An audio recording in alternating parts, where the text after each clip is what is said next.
The morning fog hung thick over Greenville, South Carolina, turning the familiar streets into a hazy labyrinth of muted shapes and softened sounds. The temperature hovered just above 50 degrees Fahrenheit, a damp chill that crept through even the heaviest coats. Sidewalks glistened with fresh drizzle, the rain falling like a gentle curtain that blurred the edges of the world. Through this mist, Samuel Lawson moved with a deliberate slowness.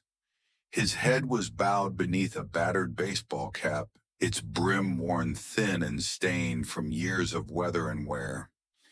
His coat, once sturdy and protective, now hung loosely on his gaunt frame, the cuffs frayed and soaked through, weighed down by clumps of dried mud and the invisible burdens of memory. Each step Samuel took was quiet but heavy, his mismatched shoes barely making a sound on the slick pavement. He made his way toward the grand stone steps of the Greenville County Courthouse, a place that felt worlds away from the life he once knew. Passers-by barely glanced his way. A man in tattered closed shoulders stooped, appearing as little more than a ghost, wandering through a city that had forgotten him. The faint scent of leather and sweat clung to him, mingled with an almost imperceptible trace of gunpowder, an echo of battles fought and sacrifices made, now lost beneath layers of dust and neglect. As Samuel approached the courthouse doors dragging behind him, a worn duffel bag whose canvas was faded and seams frayed, a few bystanders wrinkled their noses or stepped away discreetly. Inside the bag were the remnants of a life once lived with purpose, faded photographs, medals tarnished by time, dog tags dulled by years of wear. Yet no one cared to see. At the security checkpoint, a young guard barely looked up as Samuel removed his hat and placed the duffel bag on the conveyor belt. The metal detector beeped softly, but the guard's attention was elsewhere as he pushed the bag aside like a piece of trash and waved Samuel through. Inside the courtroom, the low murmur of conversation fell silent. A child whispered to his mother, "Why does that man look so broken?" The mother pulled the child close, shushing him gently. Samuel took his seat at the defendant's table, eyes fixed on the massive state seal hanging solemnly on the far wall. There was no lawyer by his side, only a folded coat resting on his shoulders, and a simple nameplate, Lawson S. Across the room, the prosecuting attorney smirked and whispered to his assistant, "This is what we waste taxpayers' money on." Laughter rippled through the courtroom benches, but Samuel remained unmoved. His expression was calm, weathered, carved by a lifetime of hardship. The judge entered with the quiet authority of long experience, his robe flowing behind him like a shadow. The bailiff called the court to order case number 2395 V&A State of South Carolina versus Samuel Lawson. The prosecution began its harsh litany of charges: vagrancy, public disturbance, assault ignoring Samuel's military service, and sacrifices in Operation Desert Storm. The cold words filled the room, but Samuel's clenched fists on the wooden table were the only sign of the storm within. Though the courtroom's machinery churned mercilessly forward, Samuel lifted his gaze once, scanning the faces before him, not seeking pity, but hoping anyone might remember the man behind the tattered coat and weary eyes. Weeks passed inside the cold walls of South Ridge Correctional Facility, and Samuel Lawson's story remained buried beneath the weight of indifference. Yet outside the prison's gray concrete towers, a quiet awakening was beginning.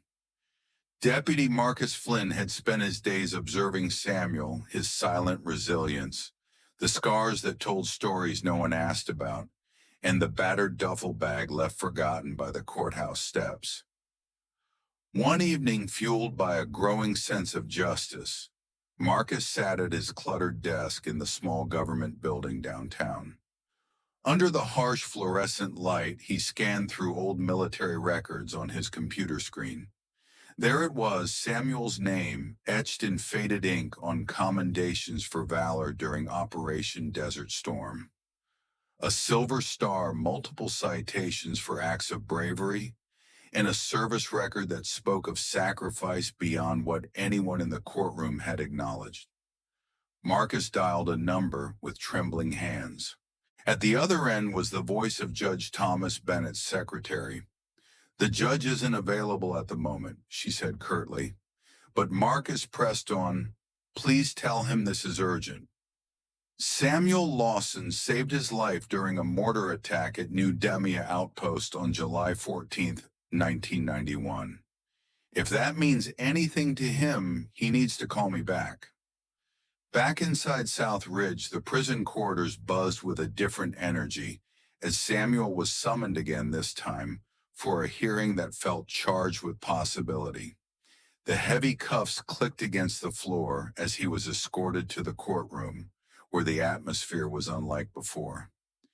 Judge Bennett waited in plain clothes, his face pale but determined. Samuel's eyes met the judge's across the room, the weight of decades collapsing into a single moment. "It was you," Bennett whispered, voice cracking. "You pulled me from that crater. I never knew your name. Until now." The courtroom fell silent as the judge stepped forward and knelt before Samuel. "I sentenced you without seeing who you truly were. I let ambition blind me. But you saved my life." Tears welled in the eyes of those watching. The judge's apology was not just words, but a powerful admission of error and a call for justice long overdue. With a firm voice, Judge Bennett ordered the conviction vacated, the records expunged, and Samuel's personal property returned. Outside the courtroom, reporters buzzed with newfound respect, the hashtags of mockery replaced by those of honor. The duffel bag, once ignored and discarded, was handed back to Samuel by a tearful court clerk, now treated as a sacred relic. For the first time in years, Samuel Lawson stood tall. The world finally remembered his name. The gray drizzle had thickened into a steady rain as Samuel Lawson was escorted from the courthouse steps to a waiting van. The worn duffel bag swung heavily at his side, each drop of rain soaking deeper into the fabric, mirroring the cold sinking deeper into his bones. His thin coat offered little protection against the damp chill, and the weight of years pressed heavily on his shoulders. The journey to South Ridge Correctional Facility was a quiet one. Inside the transport van, the hum of tires on wet asphalt was the only sound. Samuel sat shackled between two officers' wrists, raw and swollen from the cold bite of the cuffs. He stared out a rain-streaked window, watching blurred shapes of trees and streetlights pass by the world, moving on without him. Arriving just before noon, the prison loomed tall and unforgiving, high concrete walls, topped with razor wire, a fortress of isolation. The gates creaked open with mechanical slowness, swallowing Samuel into a world where mercy was a forgotten word. Inside, harsh fluorescent lights buzzed overhead as he was processed through intake. Officer Theo Barker glanced at him with thinly veiled contempt. "What's a gramps like you doing here?" Barker snorted, the echo of his laughter bouncing off the cold walls. Other guards joined in, mocking and whispering about the old war hero who'd thrown a bottle at a security guard. Samuel said nothing, his eyes steady but hollow. Cell D14 awaited, a small bleak room with peeling paint and rusted fixtures. His new cellmate Kyle Renshaw eyed him warily from the top bunk. "Heard you're the hero they tossed in here," Kyle sneered. "Guess that don't mean much in here." The first night was a harsh one. Samuel lay awake on the cold metal bunk, every ache and pain a reminder of years spent carrying others through hell. The faint rattle of chains and muffled voices outside his cell were a cruel lullaby. His fingers found the worn dog tags hidden beneath his coat, a small comfort in the vast loneliness. Morning brought the cacophony of prison life, clanging cell doors, shouting guards, and the shuffling tide of orange jumpsuits. At breakfast, Samuel sat alone, the gray oatmeal and stale bread untouched. Groups of younger inmates watched him like predators. They knocked his tray to the floor, jeering at the bleeding cut on his temple. Guards looked away indifferent to the violence. Samuel picked himself up, slowly, pain flaring in his ribs, but resolve unbroken. Deputy Marcus Flynn, watching from a distance, noticed the bruises and quiet dignity. He approached quietly. "You all right?" he asked softly. Samuel's nod was weary but firm. Later, Nurse Lorraine Baxter tended his wound with gentle hands, recognizing scars of battle beneath the grime. She asked about the man he'd saved, a soldier who never left his mind. She whispered of that soldier's death, and Samuel's silence deepened. No one really knew who he was. That night, as darkness enveloped the prison, Samuel lay awake, clutching his duffel bag. Names whispered to him in the silence, brothers lost battles, fought memories that kept him alive. The Hall of Honor was more than just a building. It was a sacred sanctuary where the echoes of valor and sacrifice lingered in every polished surface and carved nameplate. As the first light of dawn spilled gently through the stained glass windows, it cast colorful, fractured patterns onto the gleaming marble floor, shimmering mosaics of history and memory interwoven with the morning's quiet promise. The atmosphere inside was thick with reverence. Guests moved with measured steps, their footfalls softened by plush carpets that swallowed sound. The low murmur of voices was respectful, the tone hushed, almost sacred. Veterans from wars long past exchanged knowing glances, hands trembling slightly as they touched the medals pinned to their chests, each a symbol of courage, pain, and brotherhood. Among them, families of fallen soldiers stood stoic, their eyes glistening with pride and grief. Wide-eyed children, some clutching small flags, gazed up at the portraits lining the walls, faces frozen in time, each etched with a heavy burden of stories that had never fully been told. At the center of this gathering sat Samuel Lawson. The stooped, ragged man of years past was gone. In his place was someone transformed, a man reborn through recognition and respect. He wore a navy blue suit, crisply tailored, and freshly pressed, the gift of a local veterans charity that had rallied behind him. His shoes gleamed under the gentle light, polished to a mirror-like shine.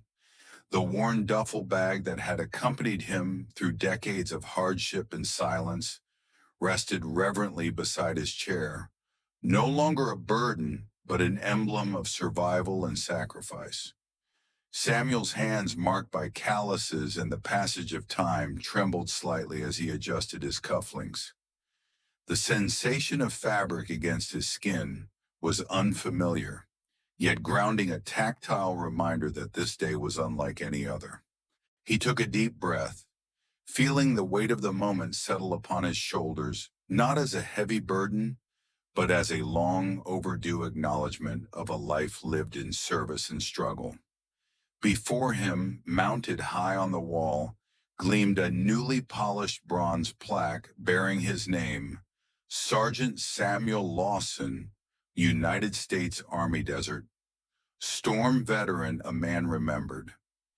It stood proudly among countless others, yet none commanded the attention or told a story so fraught with silence and redemption. Judge Thomas Bennett stepped forward, his face weathered but resolute. Once pale and worn from years of duty, Now it bore the calm determination of a man who had confronted his past mistakes. Clearing his throat, he spoke, his voice resonant and sincere. Today we gather not merely to honor a soldier, but to confront the silence that allowed his story to fade into obscurity. We failed to see the hero standing among us, yet he never ceased carrying the burden of his truth. A hush fell over the room as if the very walls themselves bowed in recognition. Without hesitation, Judge Bennett approached Samuel, and in a gesture that stunned all present, raised his hand in a crisp military salute. Slowly and reverently, the crowd followed suit, hands lifted in unison, palms, flat eyes shimmering with tears. Veterans, civilians, children, all united in a solemn tribute to a man who had endured trials beyond most understanding. The rustle of fabric and quiet shuffle of feet filled the hall as everyone stood. Conversations faded into silence, replaced by a profound sense of unity and reverence. It was a moment suspended in time, an offering of collective gratitude and respect. Samuel rose, clutching the duffel bag close to his chest. His voice, when it came, was soft but steady. "I am no one special.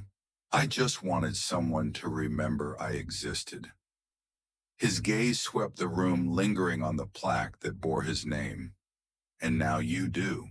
Outside, the warm southern sun bathed the courthouse lawn in golden light. Two young boys stood beneath the arched memorial wall inscribed with the names of countless veterans. "Who was he?" one whispered. The other shrugged. "A man they almost forgot, until they didn't." Behind them, Samuel sat quietly on a sun-drenched bench. No longer a ghost lost to time, he was a man whose name had finally found its rightful place, etched forever in honor and memory. The ceremony stretched into the afternoon, filled with heartfelt speeches, poems, and songs celebrating bravery, sacrifice, and resilience. Local school children recited verses they had memorized, their voices clear and earnest. Families embraced, sharing tears and laughter as they honored the collective history enshrined within the hall's venerable walls. Yet throughout it all, Samuel remained a quiet figure, his eyes reflecting the weight of years and the fragile hope of new beginnings. Reporters captured every moment, close-ups of Samuel's face as he listened intently to tributes, the crowd's rising applause, the tear-streaked cheeks of veterans and families alike. Despite the attention, Samuel stayed humble, grounded by experience and wary of applause, yet grateful for the long-awaited recognition. After the formal proceedings, guests mingled in the courtyard beneath towering oaks and flowering magnolias. Samuel found himself surrounded by strangers, offering heartfelt thanks and warm pats on the back. He shared quiet conversations with young veterans recently returned from distant deployments, bridges spanning generations. A local historian approached, holding a worn leather-bound book. "We're compiling stories of veterans who shaped our community," she said softly. "Your story will inspire many." Samuel nodded, a quiet smile breaking through the lines of his weathered face. "That means more than I can say," he whispered. As dusk settled, the Hall of Honor's exterior lights flickered on, casting a golden glow over the gathering. Samuel stepped outside, taking a moment alone on the marble steps. He gazed upward at the first stars piercing the twilight sky, feeling a profound sense of peace. The promise that his story, once lost, would now endure in the hearts and minds of those who would come after. Later that night, Samuel returned to the modest apartment gifted to him by a local veterans organization. He carefully unpacked the contents of his duffel bag, photographs, letters, medals each, a thread woven into the tapestry of a life reclaimed. He arranged them on a shelf, creating a humble shrine to memories and hope. Outside, the night thrummed with the sounds of crickets and distant owl calls. The southern sky stretched infinitely, a vast canvas of possibility. Samuel closed his eyes, breathing deeply of the cool night air. For the first time in decades, he felt the warmth of home,